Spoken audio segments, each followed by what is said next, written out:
ایران آنتی ویروس رایانه‌ای شعله آتش فلیم را ارائه کرد. در پی اعلام کشف ویروس جاسوسی جدید موسوم به فلیم در خاورمیانه، مرکز مدیریت امداد و هماهنگی عملیات رخدادهای رایانه‌ای ماهر اعلام کرد نخستین نسخه پاکسازی ویروس رایانه‌ای شعله آتش تولید شده و به زودی از طریق سایت این مرکز در اختیار کاربران قرار می‌گیرد.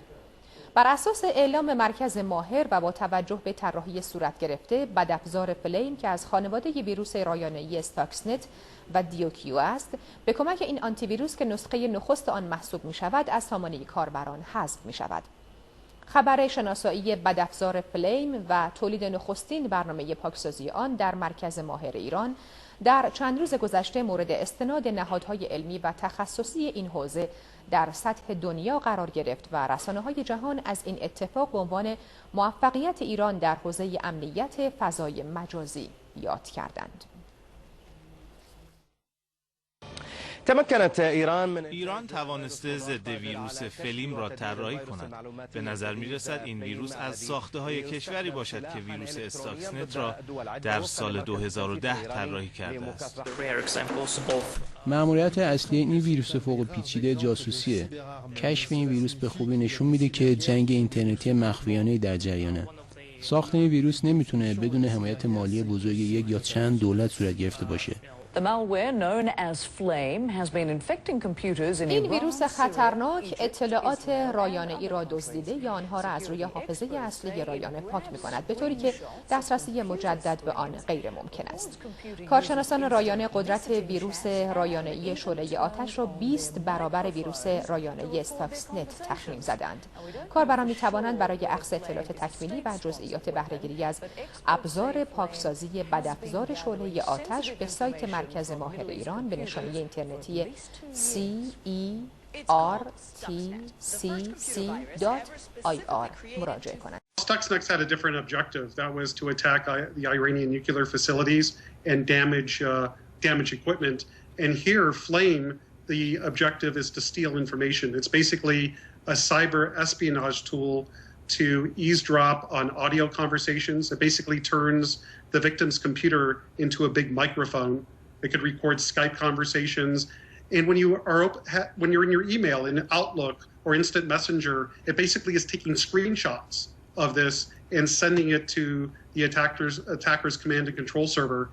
And interestingly, they even look at Bluetooth. What it does is it turns your computer, it turns Bluetooth on, and it basically looks for other devices that could be connected by Bluetooth to gain intelligence. So this is kind of like your mega cyber espionage tool, and that's how it's distinguished from Stuxnet.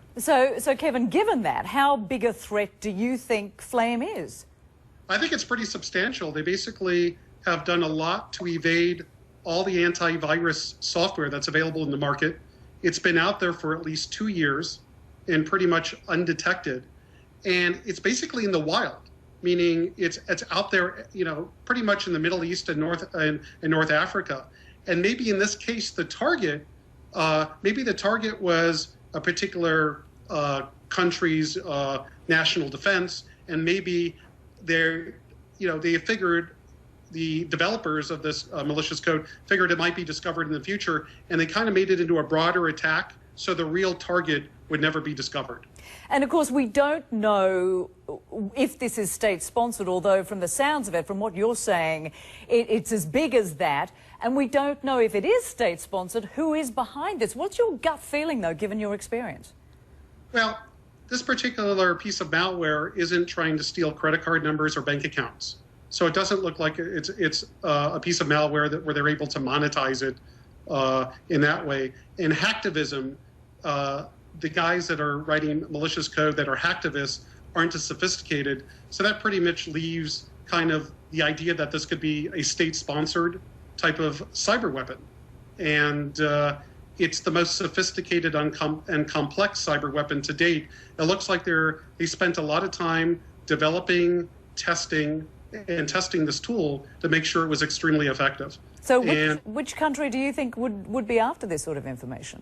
Well, that would be a guess. You have to think about, the targets are in the Middle East and North Africa, right?